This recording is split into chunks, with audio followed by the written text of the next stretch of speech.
Hello and welcome back to Pocket English Podcast. I'm Sarah. And I'm Tom. We are so happy to have you here with us today.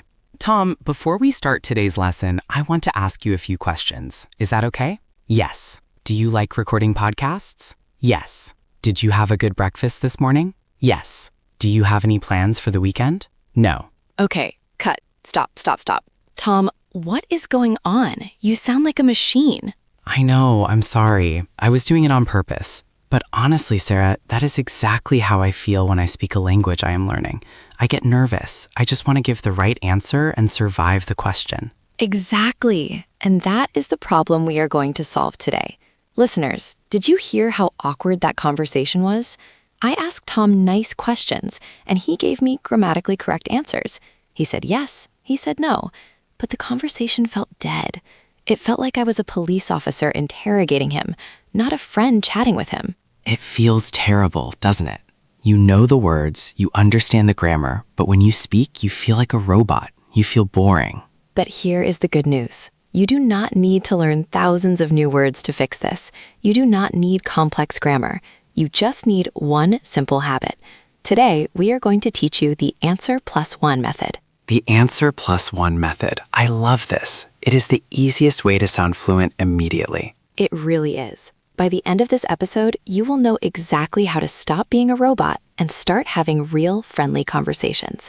And hey, if you want to keep improving your spoken English with simple, pocket-sized lessons like this every week, make sure you hit that subscribe button right now. It helps us keep making these episodes for you. So Sarah, tell us, what is the answer plus one method? It is very simple. The rule is this. Whenever someone asks you a question, you must never, ever give just a one-word answer.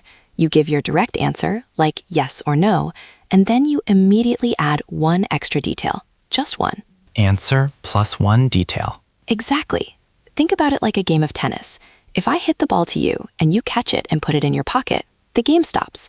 That is what happens when you just say yes. But if you hit the ball back, the game continues. The plus one is you hitting the ball back. Okay, let's try the example from the beginning again. I will use the method this time. Ask me those questions again. Okay, ready?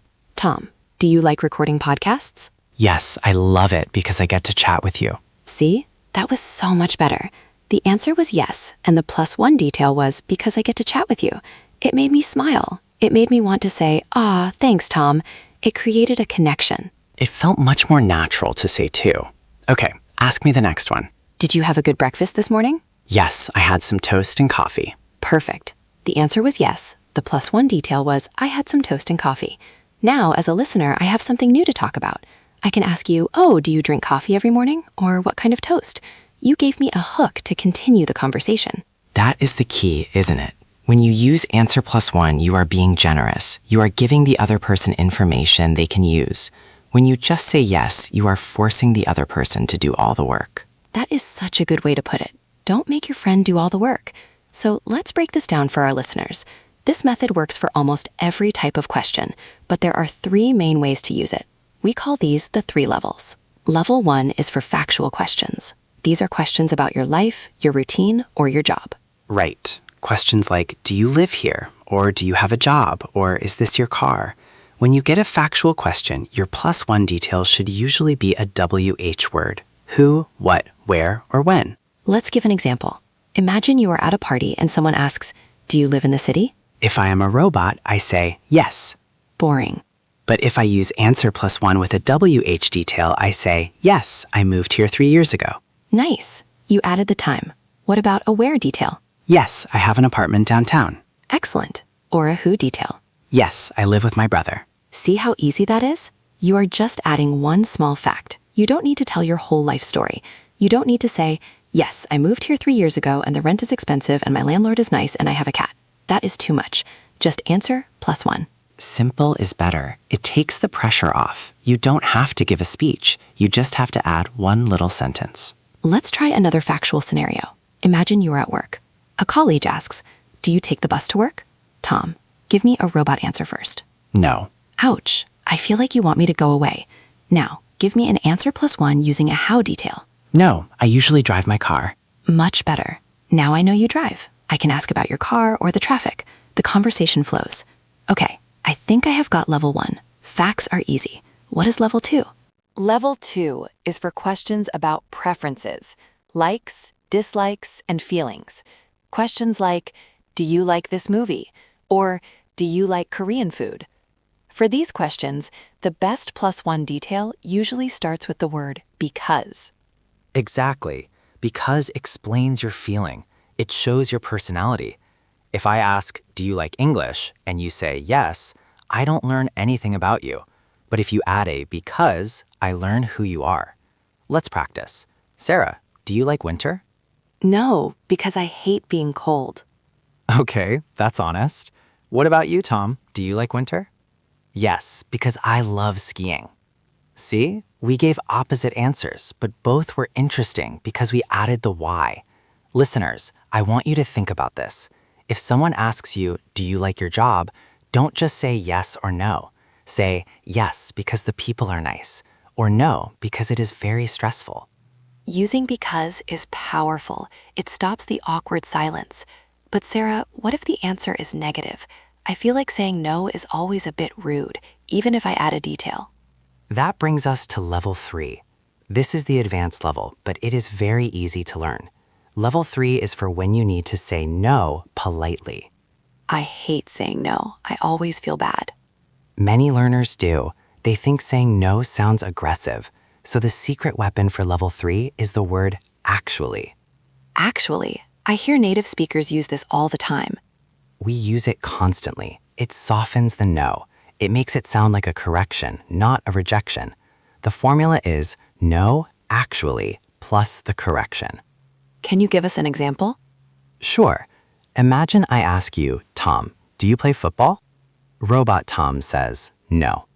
Polite Tom says, no, actually, I play tennis. That sounds so much friendlier. It sounds like, I don't do that thing, but I do this other thing instead. Exactly. Let's try another one. Tom, are you from the US? No, actually, I am from the UK. Perfect. You are not just denying it, you are correcting it gently. It flows. So, we have 3 strategies. Level 1, add a fact using who, what, or where. Level 2, add a reason using because. And level 3, soften a negative using actually. Shall we do a little practice session? I think we should. Listeners, we are going to role play. I am going to ask Tom some questions. I want you to listen to his answer and identify which strategy he is using. Is he adding a fact, a reason, or a correction? And you can try to answer the questions yourself too in the pause. Okay, question number 1. Tom, do you usually cook at home? Yes, I cook dinner almost every night. Okay, listeners, what did he do there? He said yes, and then he added, I cook dinner almost every night. That is a level 1 fact. He added a when detail. It makes me sound very domestic. It does. Question number 2. Tom, do you like watching horror movies? No, because they give me nightmares. What was that one? That was level 2.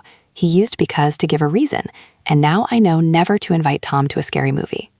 Please don't. I will hide under the sofa. Okay, last one. Question number 3. Tom, is your birthday in June? No, actually, it's in July.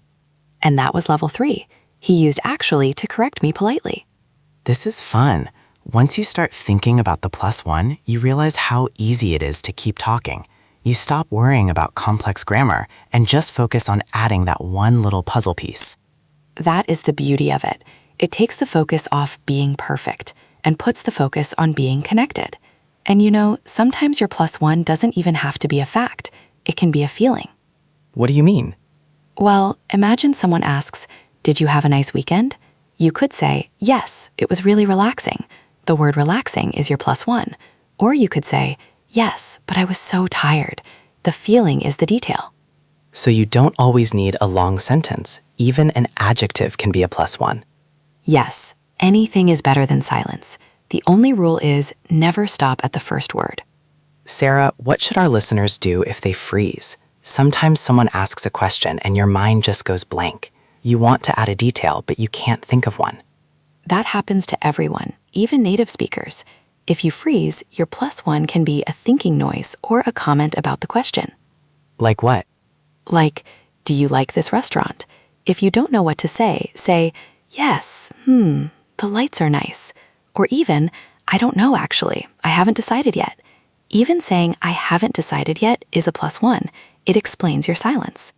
That is a great tip. The goal isn't to be brilliant. The goal is to make noise, to show you are still in the conversation. Exactly. So here is our challenge for you today. For the rest of the day, or tomorrow if you are listening to this in bed, I want you to become a detective of your own speech. Every time someone asks you a question, pause for 1 second. Don't answer immediately. Take that second to think of your +1. If your boss asks, "Is the report done?" don't just say yes. Say, "Yes, I finished it this morning." If your spouse asks, "Are you hungry?" don't just say no. Say, "No, actually, I had a big lunch." And if you are practicing English alone, you can do this too. Ask yourself questions in the mirror. Am I tired? Yes, because I worked hard today.